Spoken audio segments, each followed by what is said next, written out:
is a quick video just to show you how you can go through the process of creating a maths generation app. So I've got my app here in preview mode, and you will click the start button. It will generate a maths question and you'll put in an answer, and if you answer right, it will update the score and it will give you another question. If you get it wrong, it will tell you that it's incorrect and to try again. And you'll go through this until you get up to 5 points. And once you have hit the 5 points, you get a game over and your score is printed at the bottom. And then you have the option to go again, which will take you back to the beginning again, and you can start once again. So I'm going to put this into edit mode for you now, so you can see what this looks like. So if you haven't used Thunkable before, it's a drag and drop builder for mobile apps, and it does have the ability to push those out as well. But it's not, I would say, like a commercial use. But what I do have here along the top is your screens. So you may have a certain number of screens in your game. I've got my home page screen here, and then I've got my game over screen here. And each have their own attributes, components inside them. So for example, in my home page, you'll see I've got my image here, which is my little caterpillar. I have got my score value box, and for each of those you can change the settings of them. So you can change the background, the font, whether it's got an image, etc. And if you want to add more components, then again it's a drag and drop. So I can just drag this, put it on here, and then now I've got a toggle switch in here. Obviously I don't want a toggle switch, so I'm going to delete that. Now that's the design area, and then you'll see at the top left here I have got this option called Blocks tab. And if I go into here, now this is all of the code that goes with this app. Okay, and again you'll see it's separated into screens. So I've got one for the home page, and I've got another one for the second screen. And I'm just going to zoom out a little bit, so when we're on that other screen it doesn't look quite so daunting. So we're going to go through bit by bit how you can go about creating an application that looks a little bit like this. And we're going to be using databases for that. So there are some databases here, and I'll talk to you all through how to set those up and link them in. Now there are a million different ways you could do this. This is just a quick way that you can get this done. Let's get started.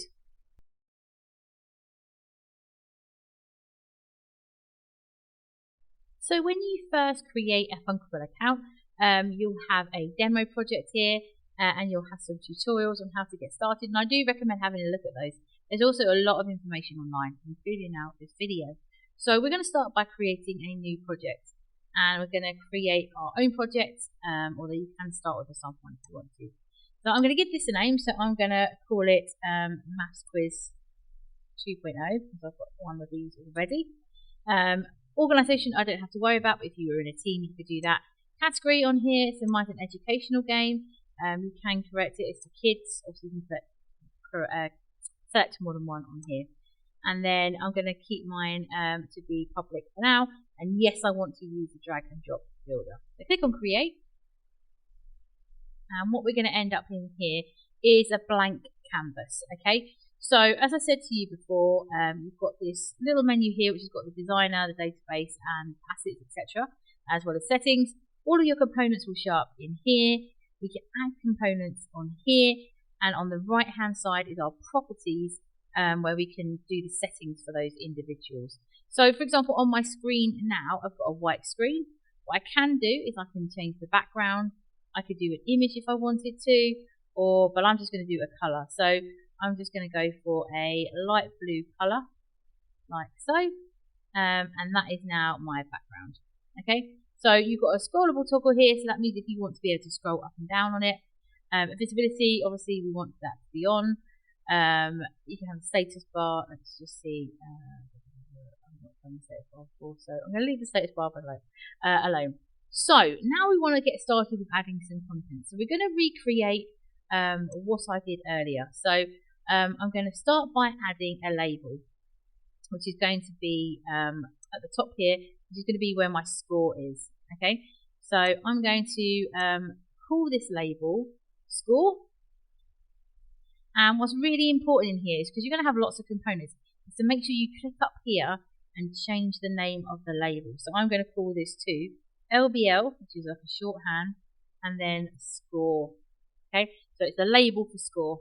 Now, as I said to you earlier, in here you can choose from quite a small range of fonts, but certainly a range of fonts nonetheless. So I'm going to go for Poppins, and you can change the colour of that in here. So you could obviously make it red if you wanted to. I'm just going to stick to black for now. You can make it bigger or smaller to fit your canvas. So if you wanted to, I could make this 30, and then you see it's a lot bigger. So that's entirely up to you. Justification, so you can have it in the middle.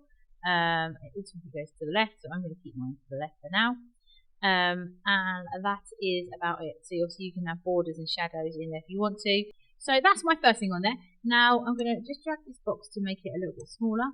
And then obviously next to here I will have the value of the score as the game goes through. So I'm going to add another label. Pop that along here.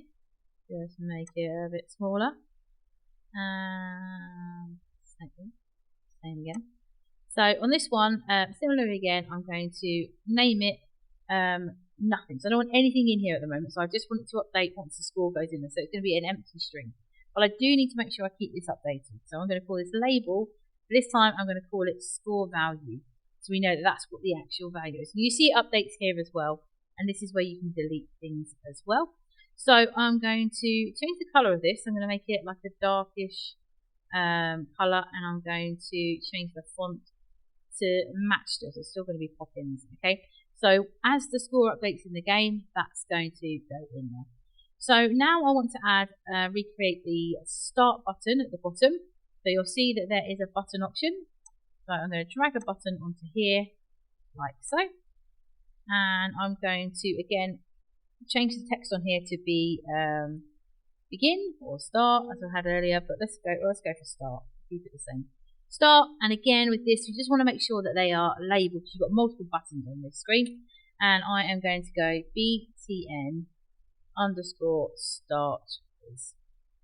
So it's button underscore start quiz. Again, you can change the font. So let's go for something a bit different this time. Let's go for Merryweather. I'm going to keep that as white for now. I'm going to make it bold, and I'm also going to make it a little bit bigger. So there we go. So nice and big to see. Other things you can do in here, again, you can add the border and the shadow if you want to.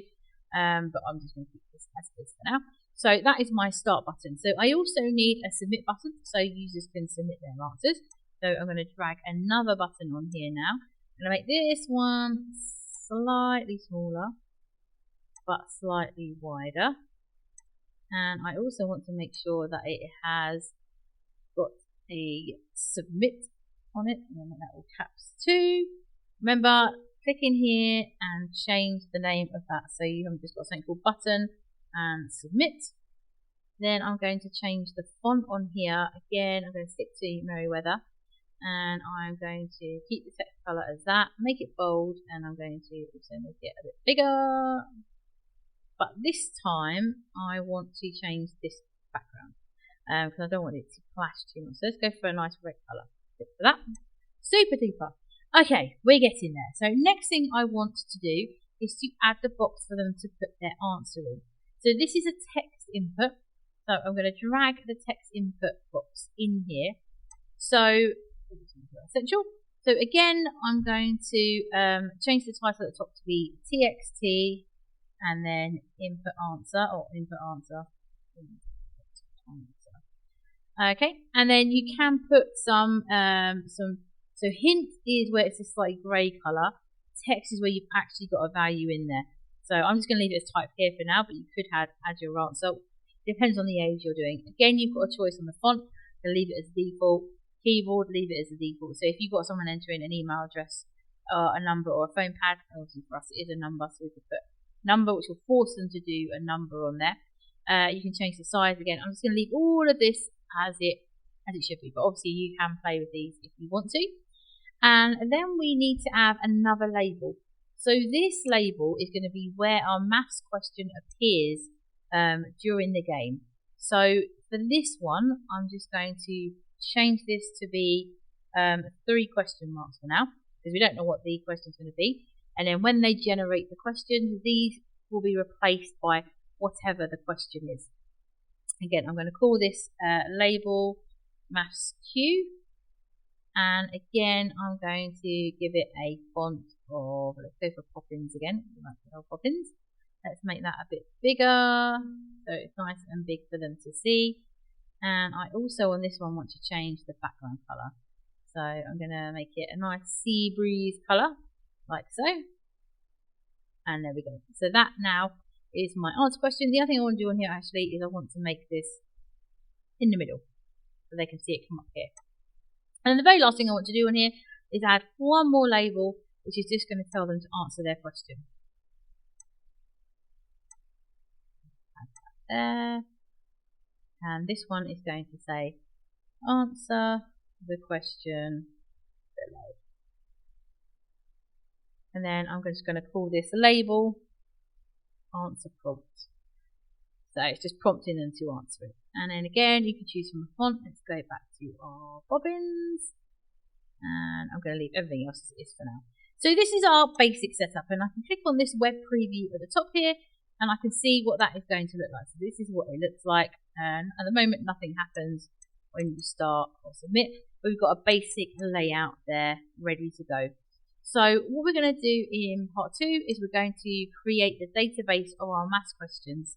And then we'll be able to start adding the code to get it to work. Okay, see you in part 2.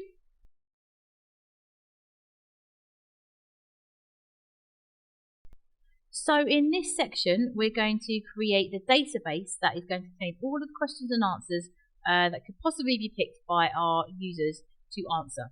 I suggest maybe for this case adding maybe 15, 20 just to try it out. But obviously if you were to do this as a fully fledged app, you might want, say, hundreds of different ones on there. So to do that, we're going to click on this data tab on the left hand side. And I'm going to click on the plus that is next to data sources. And we want to create a new data source. Now you can link to additional apps here. So there are 2 here. You can also link a Google Sheet. But for this purpose, we're just going to use Thunkable's own table system here. So I'm going to give it a name. So maths questions. And you'll see here that I've got a table with 2 columns and 4 rows. And all we're going to do is we're going to name this first one question. And we're going to click in the second one and call it answer. Like so. And then all I'm going to do in here is I'm going to start putting questions in. So I might do 1 plus 1. And I'm going to put my answer as 2, and then I'm going to go 4 plus 5, put my answer as 9, and I'm going to do 3 plus 6, and put my answer as 9, and then you're going to do this until you've got about 20-ish questions. For the sake of this, I'm just going to do 10, just so I've got enough to go through here. So bear with me while I just complete this, and we will be back.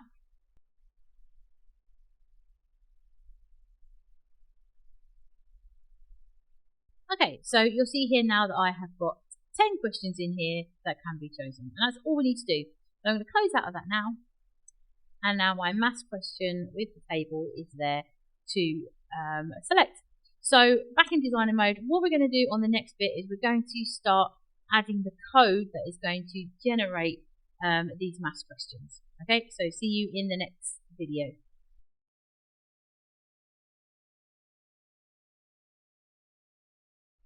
So in this section of the video, we're going to start coding our app interface to actually generate the questions from that database we created earlier, allow the user to input an answer, and then when they submit that answer, make a decision as to whether it is correct or if it is incorrect, and then they will either get another question or be prompted to answer again.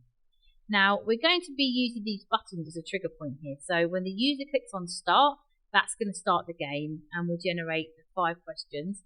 When the user hits the submit button, that's going to check the current question to make sure that it is right or wrong, and then base something from there. So there's a few things we need to do here. So I'm going to switch on to the blocks view, and you can have a look to see how this works. So you see I have got all of these components I added, the label, the text, the buttons, etc. And this is why I said it was really important to name them properly. So when you click on these, you get a set of options that you can perform with them, but obviously if you had them all named the basic name, you wouldn't have any idea which ones it was. Then you've also got things like the control, logic, text, etc. And we're going to use some of these as we go down. There's also some additional features on here where it will read things out and use the camera, but we don't need to worry about that for now. We will be using the data source though. So the first thing we're going to do is we're going to set up 5 variables. Now variables are containers that will hold a value, and the value that it holds can change. So the reason we're doing that is so we can store the answer, we can store our score and our counter in these different variables. So I'm going to click on this variable section, and I'm going to just click on this one here, which is initialize. And the app is our app that we're in now.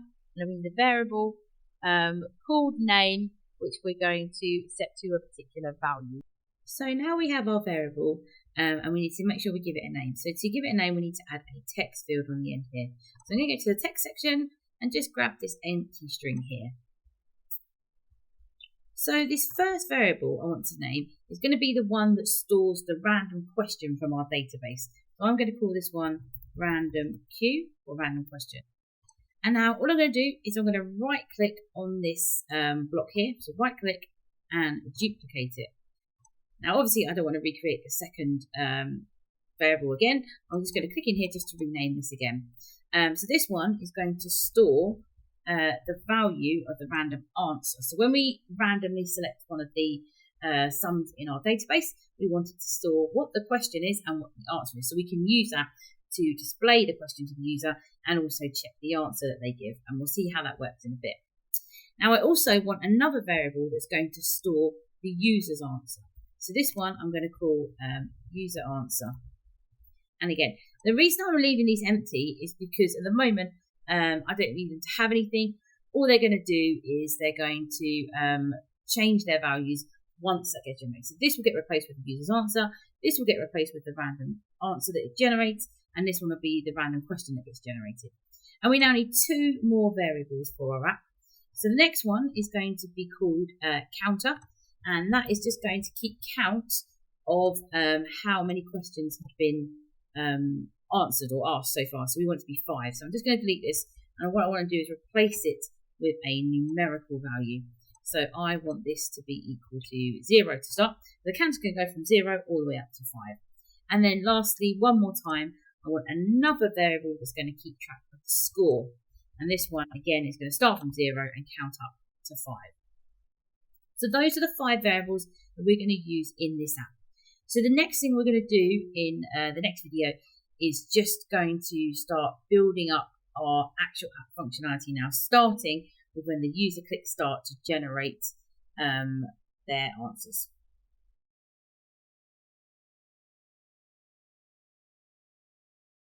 Okay, so let's get started with actually building the functionality for our app now.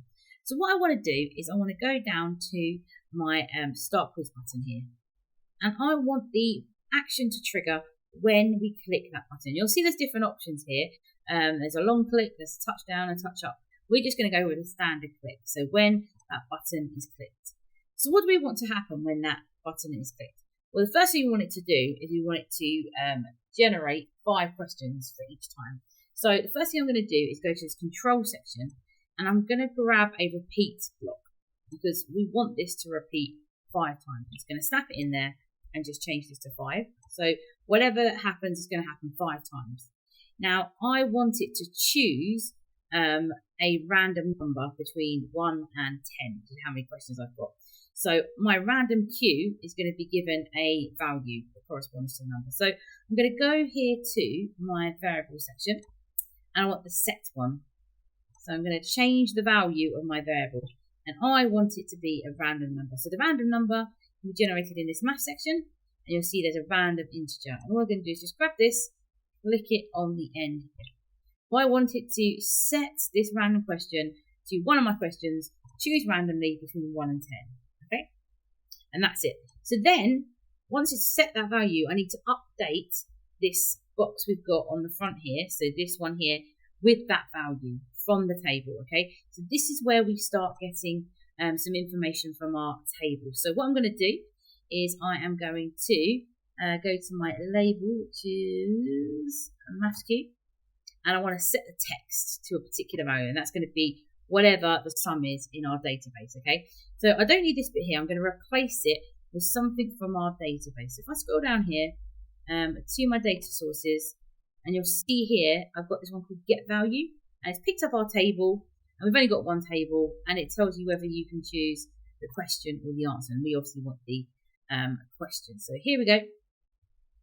So I want to set the text to be the value from my maths question table in that first table from the question, and the row ID, so which row I want it to be, is going to be this variable. So this is going to have a number between 1 and 10, and I'm going to say replace the text with the sum that is in number 3 or number 5 or number 6 or whatever it's going to choose, and it'll be different each of the 5 times. So I'm going to replace this now back with the variables, and I'm just going to get this one, the random q. So this holds that random number, okay? So say it chose number 2, it's going to find the second sum question in my table, and it's going to put that value into this label box, okay? And we can see that happening now if we click on here. So when I click on this to preview it now, it should hopefully, when I click on start, there you go, it's changed the value, and it will do that every time I choose a different one, okay? So that's that first bit done. Now we also need to set the answer to what the correct answer is. So when we do a check later on, it knows what it is. So we're also going to set another variable. So this time I'm going to just click on here, and I need to set the answer. And here we're going to copy this one from my database. So this time exactly the same, but this time the answer, and I want to set it to the random q value. Okay, so I'm going to duplicate this. Up there. Duplicate this on there.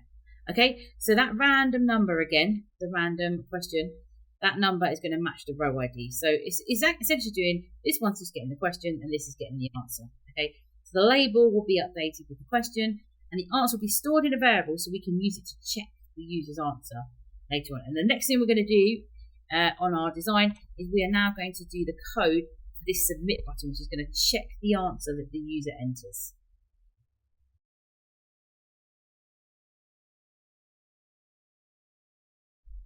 Okay, so now we have got our start button program that is ready to rock and roll.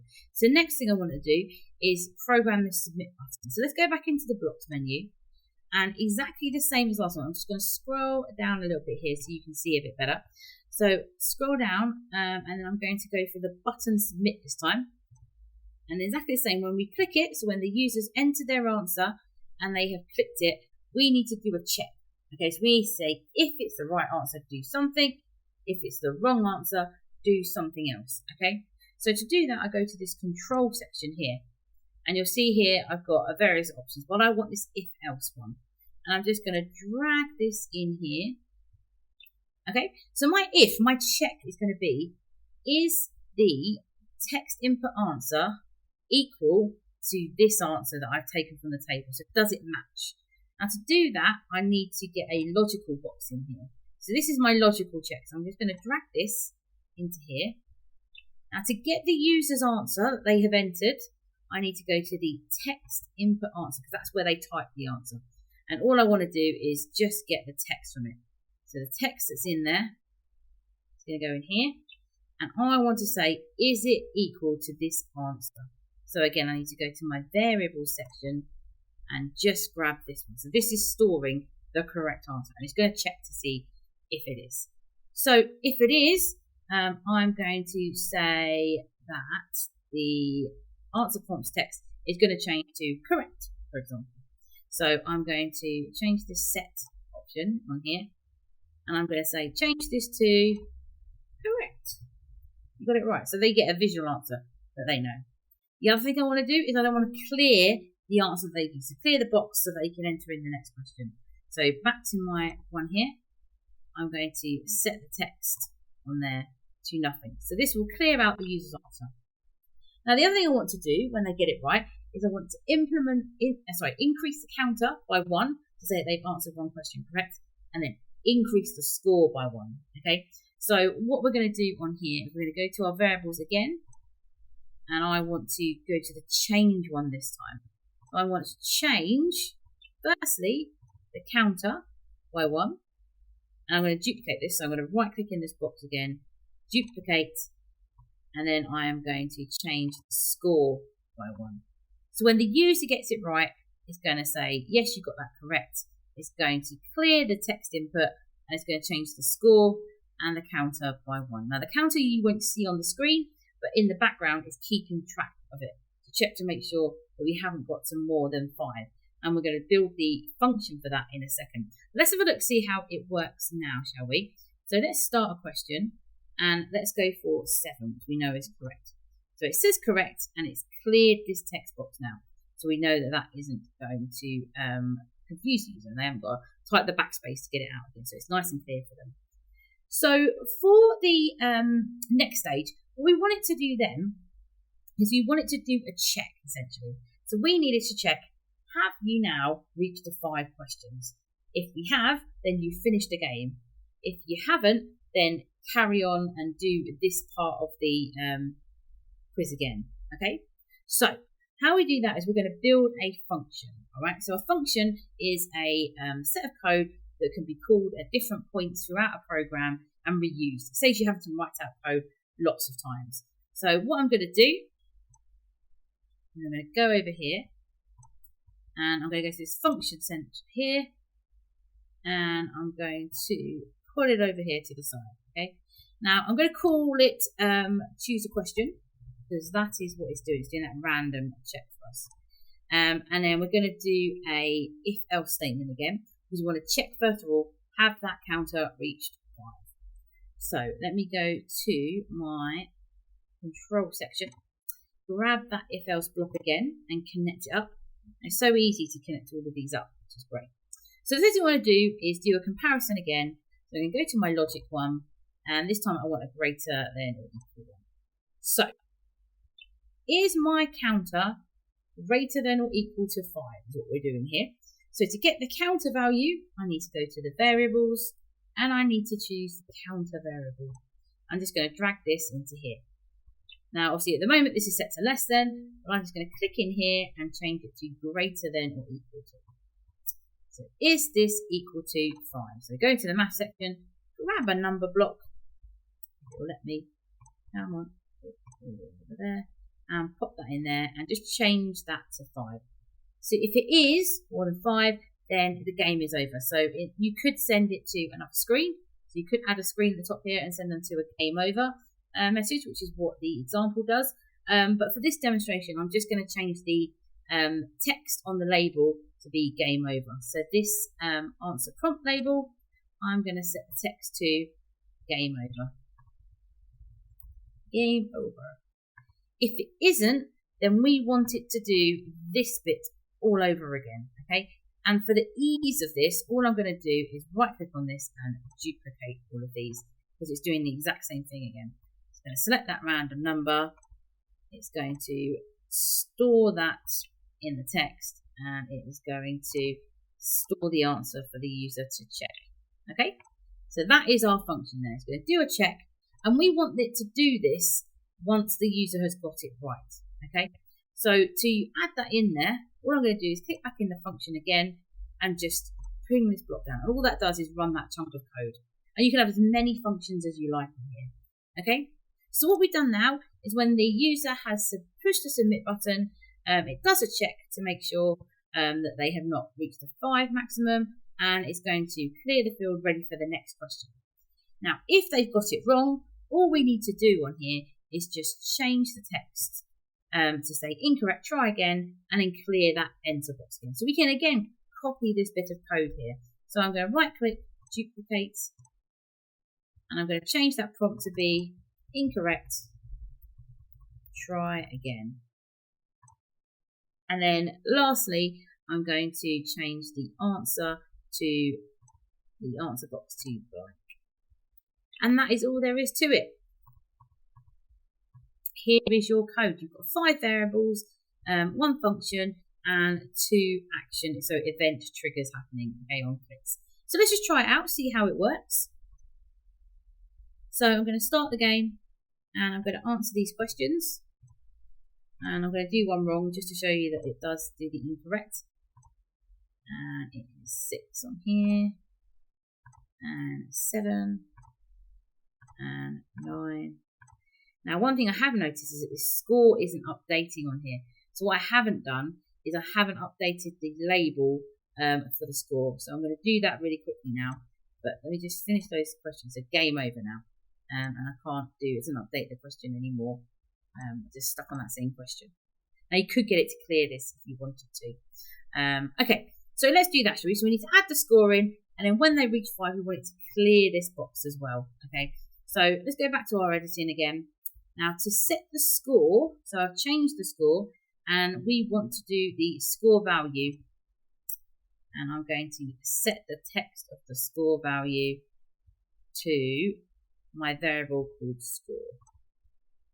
Variable score. There we go.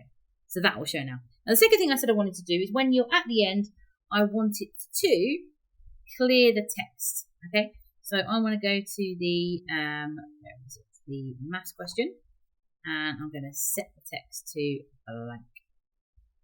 So should we try this one last time to see what it looks like? Okay.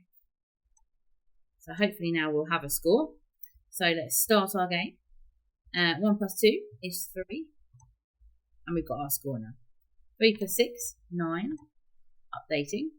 3 plus 6 again is 9. 7 plus 1, 8. 1 plus 1, 2. And then we got it cleared. Now, I don't know why it set to label. Maybe that was my fault. I didn't change it on there.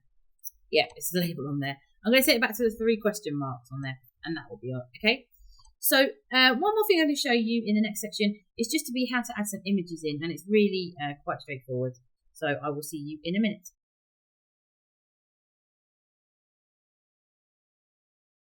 So for this last section, all I'm going to do is show you how you can add images in. And it's just as basic as in the design section, scroll down to the components until you find image, and you're just going to drag this onto the screen where you want it to go. So I'm just going to make this a bit smaller, because it's quite big at the moment, and I want my image to sit here. And you'll see here that you've got a setting here which says file source, and you can either add a URL, so if you've got a direct website, or you can upload a file, and I'm going to upload this cat in the hat. And it's already there, so that's why I'm not liking it. But it will update it, and you'll see here you can now add it in. There are modes to float it in place or stretch it, and you can resize it as much as you like. So I'm going to keep mine here, and that is all there is to it. You can add a background color if you want to, but I'm going to keep mine see-through. Add borders exactly the same as before, and again you can add interactivity, so you can do something when you click on it to maybe add a sound, so muse or something like that. And that is all there is to it. So now when we load this up, our final app, and start the game, the cat is there, the score is showing, we can do our maths, and we're done. And that's it. That's all there is to it. So I hope you have fun building your maths quiz app, and just let me know if you have any problems. Goodbye.